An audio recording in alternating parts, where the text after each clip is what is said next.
Sir Mokama की घटना को कैसे देखते हैं? तेजस्वी यादव बिहार की मोकामा की घटना को मैं कुछ नहीं मानता हूँ। ये घरेलू विवाद है। पंचायती में कोई कहीं गया था ठीक करने चला लागू करने के लिए।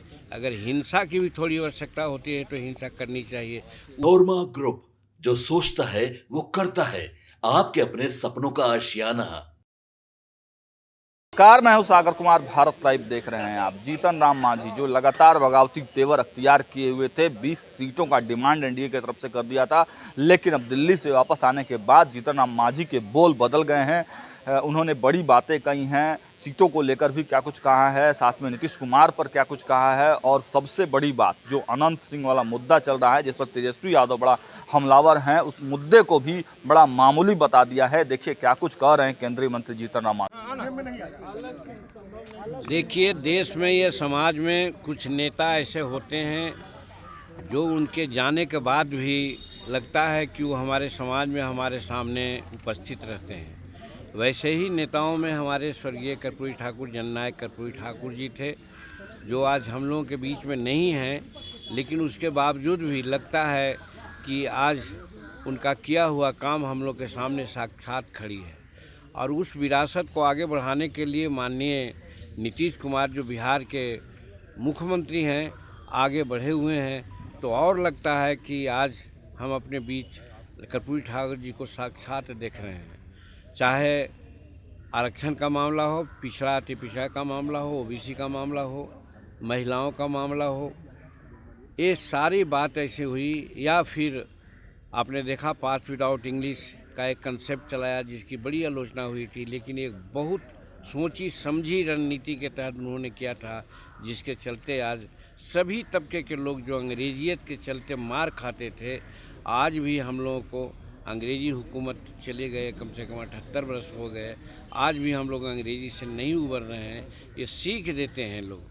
हमारे कर्पूरी ठाकुर जी ने सीख दिया, हमारी भाषा है, अपनी मातृभाषा है, उसको हम लोग कैसे आगे बढ़ा सकते हैं। और अंग्रेजी के चलते हमारे बहुत से बच्चे मार खाते थे, उन बच्चों को त्राण दिला करके उन्होंने पास विदाउट इंग्लिश की बात उन्होंने की, जिसके चलते हजारों हजार बच्चे आज हमारे बड़े बड़े पदों पर सुशोभित हैं, जो संभव नहीं था। एक क्रांतिकारी कदम उनकी थी, तो हर तरह से उन्होंने क्रांतिकारी कदम उठाया, जिसके चलते भारत सरकार ने उनको भारत रत्न की उपाधि दी। और नीतीश कुमार आज उनके काम को आगे बढ़ा रहे हैं, ये हमारे लिए सौभाग्य की बात है। सर मोकामा की घटना को कैसे देखते हैं? तेजस्वी यादव बिहार की मोकामा की घटना को मैं कुछ नहीं मानता हूँ। ये घरेलू विवाद है। पंचायती में कोई कहीं गया था, कोई पंचायती की बात न मान के गोली चला दिया, तो आत्मरक्षार्थ किसी ने गोली चलाई। बात भी होता है, कहीं कहीं कहा जाता है कि हिंसा और अहिंसा में अगर अहिंसा को ठीक करने चला लागू करने के लिए अगर हिंसा की भी थोड़ी आवश्यकता होती है तो हिंसा करनी चाहिए। उस उद्देश्य से मैं वहाँ कहना चाहता हूँ कि वहाँ पर कुछ नहीं हुआ है। इसको राजनीतिक स्टंट नहीं देना चाहिए। ये बिहार की राजनीति से कोई मतलब नहीं है, ये वहाँ लोकल और स्थानीय मामला है। लेकिन अनंत सिंह वहाँ गए थे, आरोप है कि अनंत सिंह वहाँ लाव लश्कर के साथ गए थे गोली चलाने। जी, अनंत सिंह ऐसे अकेले नहीं चलते हैं, वो सदा चलते हैं अपने 5 आदमियों के साथ, और उनके पास ताकत है। लोगों ने गुहार किया था कि हमारे साथ अमुक आदमी अन्याय कर रहे हैं, तो वो समझते थे कि अन्याय करने वाला आदमी सबल है। वैसी परिस्थिति में अपने दल बल के साथ वहाँ गए थे, समझाने गए थे। समझाने के बजाय उन पर गोलियां चलाने लगी, तो क्या ये करते? भाग जाते या उनको चुचकारते? इसी संदर्भ में गोली चली है, कुछ घटनाएं घटी है, तो ये मामूली बात है। इसको लॉ एंड ऑर्डर से कभी नहीं देखा जा सकता है, और इसको सियासी रंग देना हम समझते हैं कि एकदम तर्कहीन है। ये मानते हैं आप जीतन राम मांझी जी की सरकार न्याय नहीं करेगी? केगो का जवाब दें। जीतन राम मांझी जी मानते हैं कि सरकार न्याय नहीं करके अब अनंत सिंह ही न्याय करेंगे? किसको क्या दिक्कत है? वो ताकतवर है, सरकार से ज्यादा ताकतवर है। आपको जानकारी नहीं है? आप चले जाइए दक्षिण में, हमारे स्वर्णापुर इलाका में, हमारे गया के दक्षिण में, वहाँ पर भी आज पंचायतियाँ होती है। बड़े बड़े मसला को लोग अपना जातीय समाज और ये कर लोग उठाते हैं, तो क्या मतलब है कि वो लाइन ऑर्डर हाथ में लेते हैं? कोई ज़रूरी नहीं है कि हम कानून के लिए पुलिस के ही समर्थन में जाएं।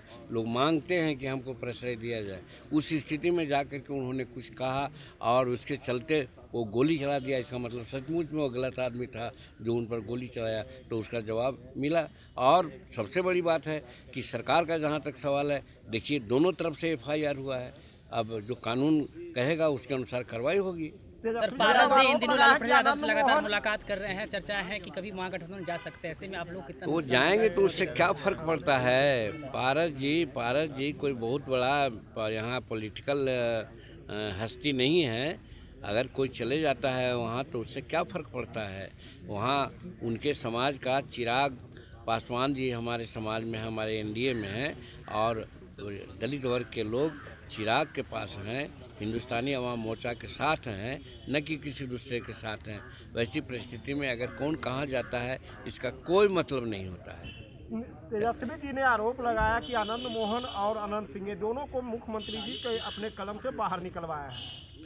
वो मुख्यमंत्री जी नहीं निकाले हैं, वो कानून के तहत बातें हुई है। बहुत से लोगों को निकाला गया है जेल से, चाहे सबसे, तो वो कानून में जो विधि सम्मत राय आई होगी, महाधिवक्ता की राय आई होगी, उसके आधार पर काम किए होंगे। वो नीतीश कुमार का कोई अपना उसमें योगदान नहीं है। सर, तेजस्वी यादव कह रहे हैं कि मुख्यमंत्री जी को बोलने नहीं दिया जा रहा है। ये कौन कहते हैं? हम तो कहते हैं कि तेजस्वी जी को कोई बोलने नहीं दिया जाता है, या नहीं तो उनको बोलने नहीं आता है।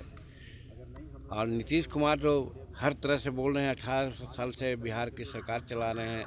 आज देख रहे हैं गांव-गांव हर जिला में जा कर के अपनी बात करते हैं, भाषण दे रहे हैं। तो ये कहते हैं अगर कि बोलने नहीं दिया जा रहा है, इसका मतलब है कि दिन में उनको नहीं दिखता है, रात में ही सूझता है। आज भी कर्पूरी जयंती के अवसर पर वो गए प्रदेश कार्यालय, 1 मिनट के अंदर बैठे भी नहीं, वो बिना कुछ बोले, बिना किए वापस आ गए। 1 मिनट से कम हमको इसकी जानकारी नहीं है, लेकिन कहने का मेरा मतलब है कि कर्पूरी ठाकुर जी के बारे में जाकर के हम माला अगर चढ़ा दिया और कर्पूरी जितनी बातों को किया उसको इम्प्लीमेंट कर रहा है, तो नीतीश कुमार कर रहे हैं। ये न कि उनके पिताजी किए हैं। उनके पिताजी अपने 15 काल में माता श्री क्या किए, तो न महिलाओं का आरक्षण की बात किए, न OBC के आरक्षण की बात किए, न बैकवर्ड के आरक्षण की बात किए।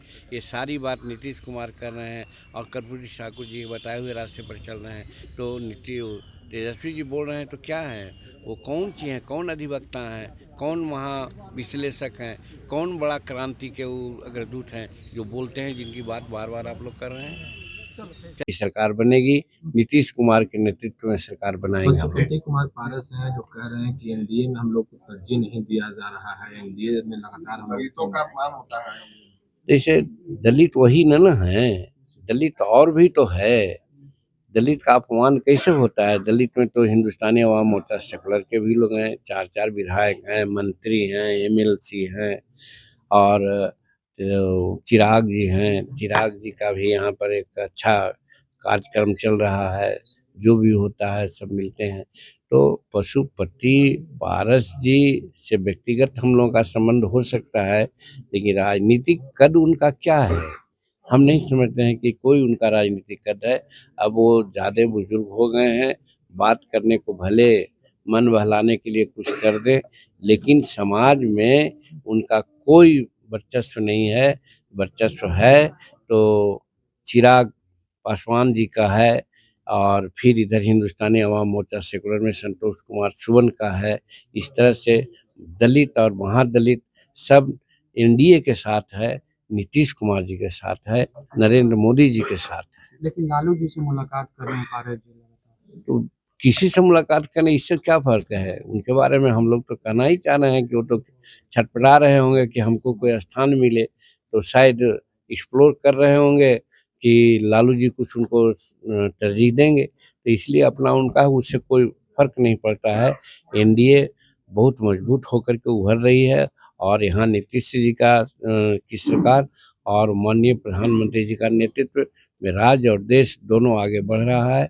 इस चीज़ को बिहार की जनता समझती है। इसका प्रतिफल आप देखेंगे कि 2025 में 225 सीट लेके हम लोग आएंगे। सर, बिहार में त्रिकोणीय लड़ाई किशोर भी 2025 में कर रहे हैं कि अब लड़ेंगे चुनाव ना। कोई लड़ने से किसी को रोकता है? वो तो अभी लड़े। बिहार में 4 सीट आया उपचुनाव हुआ, कितना वोट आया उनको, एक सीट वो जीते, तो वो अपना आजमा रहे हैं। डेमोक्रेसी है, कोई भी लड़े, तो उनको हम लोग पॉलिटिकल आदमी थोड़े समझते हैं। वो तो बूथ मैनेज करने वाले एक तरह से व्यापारी हैं, पैसा लेकर के बूथ मैनेज करते हैं, तो उनको पॉलिटिकल आदमी थोड़े हम लोग समझते हैं। चलिए, ठीक है।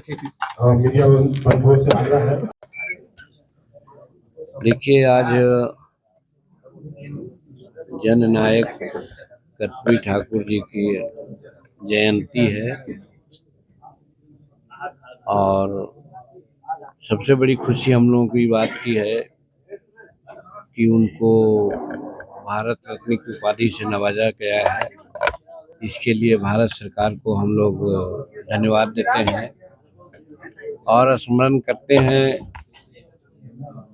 स्वर्गीय कर्पूरी ठाकुर जी को कि अपने समय काल में जो जो निर्णय उन्होंने समाज के हित में लिया, आज बिहार के मुख्यमंत्री नीतीश कुमार जी लगभग उसी काम को दोहरा रहे हैं, चल रहे हैं, जिसका रिजल्ट बहुत अच्छा आ रहा है। और हम समझते हैं कि आने वाला दिन में भी नीतीश कुमार के नेतृत्व में जो हम लोग 2025 का चुनाव लड़ने जा रहे हैं, माननीय कर्पूरी ठाकुर जी के कार्यक्रमों के आधार पर ही रूपरेखा तैयार होगी और बिहार के चतुर्दिक विकास में हम लोग कामयाब होंगे। ऐसे अवसर पर स्वर्गीय कर्पूरी ठाकुर जी को हम लोग स्मरण करते हैं और अपने पार्टी की ओर से अपने तरफ से उनको भावभीनी श्रद्धांजलि देते हैं। विपक्ष के लोग कह रहे हैं कि हम लोग असली भाई हैं, मानने वाले राजनीति हो रही है। देखिए, राजनीति करने के लिए स्वतंत्र हैं, लेकिन सोचा जाना चाहिए कि श्रद्धेय कर्पूरी ठाकुर जी जिन जिन कामों को किए थे और जिन जिन कामों को कराए थे, तो 15 वर्षों तक उनका शासन काल रहा, उसमें एक काम भी बतावें कि उन्होंने किया हो। और इधर 18 वर्ष से जब नीतीश कुमार जी हैं, तो हम लोग को गिनाइए, हम सब काम कर सकते हैं, शिक्षा के संबंध में, नारियों के उत्थान के संबंध में और बिहार के और विकास के संबंध में जो उनका सोच था, उसी के आधार पर आज चलाए जा रहे हैं, काम हो रहा है। तो कहने के लिए तो कोई कुछ कर सकता है, लेकिन सचमुच में एनडीए की सरकार है, एनडीए के नेतृत्व में, आज नीतीश कुमार के नेतृत्व में जो बिहार में सरकार चल रही है, एकदम कर्पूरी ठाकुर जी के चरण चिन्हों पर चल रही है और यही कारण है कि आज बिहार का विकास हो रहा है। पहले बिहार का विकास नहीं हो रहा था, दूसरे नामों के लिए जाना जाता था बिहार। आज बिहार के लोग बाहर जाते हैं, आज प्रतिष्ठा से लोग बिहारी को देखते हैं। इसका श्रेय नीतीश कुमार को जाता है, इसलिए कि माननीय कर्पूरी ठाकुर जी के चरण चिन्हों पर चल करके बिहार का विकास कर रहे हैं।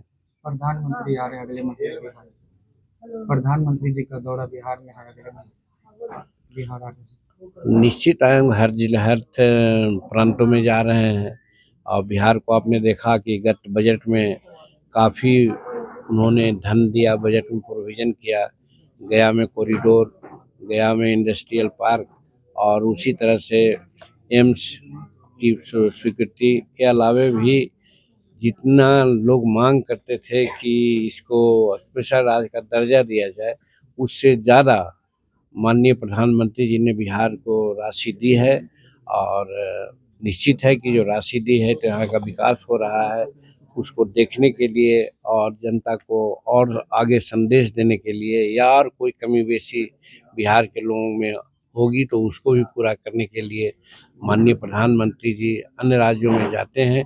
बिहार में हम स्वागत करते हैं और बिहार के प्रति खास करके पूर्वोत्तर भारत के विकास के लिए, जिसमें बिहार भी आता है, प्रधानमंत्री जी बहुत सक्रिय हैं और बहुत दिलचस्पी ले रहे हैं। तो यही कारण है कि बजट में अच्छा प्रावधान किया गया था। अगला बजट जो आने वाला है उसमें भी हम समझते हैं कि बिहार को काफ़ी धन मिलेगा और इसके विकास में जो भी संभव हो सकता है प्रधानमंत्री जी बिहार का विकास में सहयोग देंगे। बिहार में गोली चल रही है, उसको लेकर सवाल खड़े हो रहे हैं। मोकामा के बाद देखिए, सवाल खड़ा करना एक अलग बात है, लेकिन मोकामा की घटना को हम लोग भी जानते हैं। अब मान लीजिए कि कोई आदमी हमारे पास आवे कि अमुक आदमी के पास हम लोग गए, हमारे साथ ऐसा ऐसा काम कर रहा है, अगर हम वहाँ जाएं पंचायती के लिए और कोई गोली चला दे और उसके जवाब में अगर कोई गोली चलाता है तो ये लॉ एंड ऑर्डर का मामला है। ये तो इसको लॉ एंड ऑर्डर का मामला नहीं कहा जा सकता है। हम समझते हैं कि इसको लेकर के लोग कहता है तो लॉ एंड ऑर्डर का था कि पहले 5 बजे के बाद यहाँ लोग जाते थे, नाइट शो सिनेमा कोई देखते थे। आज बच्चियां भी जाती हैं नाइट शो सिनेमा देखती हैं, वो आती हैं जाती हैं। देहात में रहने वाले हम लोग हैं, देहात में भी पहले अनेक प्रकार की वारदातें होती थी, आज कहीं नहीं है, शांति है। तो लॉ एंड ऑर्डर ठीक है, लॉ एंड ऑर्डर पर कोई प्रश्न उठाता है तो वो सिर्फ कहने के लिए उठाता है, सच्चाई नहीं है। सच्चाई है कि लॉ एंड ऑर्डर ठीक है। मुख्यमंत्री यादव कह रहे हैं कि नीतीश कुमार अपने कलम से जो उनके अपराधी दोस्त हैं उनको छुड़वा रहे हैं, बिना नाम लिए कहीं ना कहीं आनंद मोहन अनंत सिंह जैसे। अब देखिए, कहने को तो बहुत कुछ कहा जाता है। नीतीश कुमार जी कानून से चलते हैं। इनका कहना है न हम लोग किसी को फंसाते हैं न किसी को बचाते हैं, तो कानून के दायरे में जो काम होता है वो करते हैं। तो इसलिए अगर कोई कह दे कि अमुक को बचा रहे हैं या अमुक को फंसा रहे हैं, ये नीतीश कुमार के साथ कम से कम अप्लाई नहीं करता है। बिहार में सर इसी बार विधानसभा का चुनाव है, तमाम लोग तैयारी में जुटे हुए हैं, पर महागठबंधन के लोग कह रहे हैं कि एनडीए में तकरार शुरू हो गई। कोई एनडीए में तकरार नहीं है। अगर वो सब उनके यहाँ तकरार है, कांग्रेस कहाँ है, कैसे लड़ रही है? आप सर वहाँ जो दिल्ली में है, आप और वो दोनों अलग अलग लड़ रहे हैं। बिहार में भी देखिएगा कई एक पार्टियां हैं, सब अलग अलग लड़ेगी। हमारे एनडीए में कोई तकरार नहीं है, एक तरह से सब एकजुट हैं। और देखिएगा, हम लोगों का ये लक्ष्य है कि 2025 में हम लोग 225 सीट लेकर के आएंगे और एनडीए की हमको कुछ नहीं सर एक छोटा सा सर नहीं, कुछ शेयरिंग का मामला सुलझ गया है एनडीए में। कुछ नहीं हम बोलेंगे, संतोष से बात कर लीजिए। अब दिल्ली गए थे सर, सीट शेयरिंग का मामला सुलझ गया है क्या?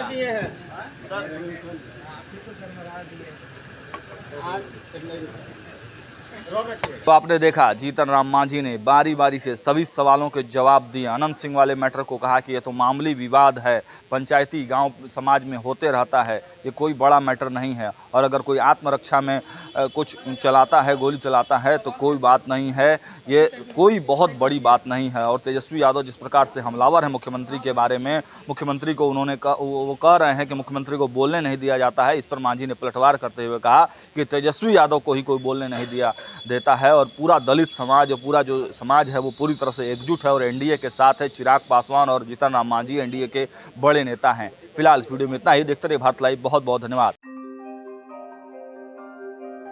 आपके सपनों को हमने सजाया है, ई होम्स पैनोरामा को हमने बनाया है। ई होम्स मेरा एक सपना था जिस पे मैं पिछले 4 साल से काम कर रहा था। हमने जो बनाया है वो सबने है माना। ई होम्स पैनोरामा में हो आपका भी आशियाना।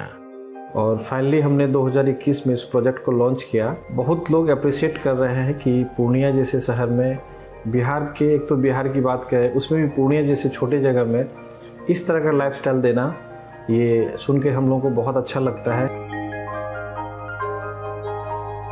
ई होम्स में हमने कुछ और भी किया है, जैसे हम जिस जगह में रह रहे हैं हमारे फैमिली सिक्योर हो, उनको सिक्योरिटी का ध्यान में रखा है। आपकी सुविधा और सुरक्षा आपके लिए खास है, ये आपका विश्वास है। इसमें आर्टिफिशियल इंटेलिजेंस का 7 लेयर सिक्योरिटी का हमने इस्तेमाल किया है। लस ग्रीन कैंपस को बनाया है। यदि हमारा बाउंड्री वाल है तो वो वर्टिकल गार्डन है। ये जितनी भी फैसिलिटी होता है एक इंटरनेशनल टाउनशिप में ई होम्स है, ये हम लोग विश्वास नहीं कर पा रहे हैं। जो भी हमारे मित्र दोस्त या जो भी हमारे बाहर के बाहर आते हैं तो हम लोगों को बहुत अच्छा सुनने को मिलता है और बहुत अच्छा क्रेडिट मिल रहा है। वो सारा हमने सिर्फ एक बिल्डिंग नहीं बनाया, हमें एक बहुत अच्छा लाइफस्टाइल दिया ई होम्स में। और मेरा एक सपना था जिसको मैं आज फुलफिल होते हुए देख पा रहा हूँ। ये आपका आवास है। ई होम्स पैनोरामा में अब आपका निवास है। E Homes Panorama, luxurious lifestyle redefined. Panorama Group, जो सोचता है वो करता है। अगर ये वीडियो पसंद आई और वह बिहार के राजनीति और बिहारियत से सरोकार रखेनी तो सब्सक्राइब बटन दबा के चैनल के सब्सक्राइब कर ली।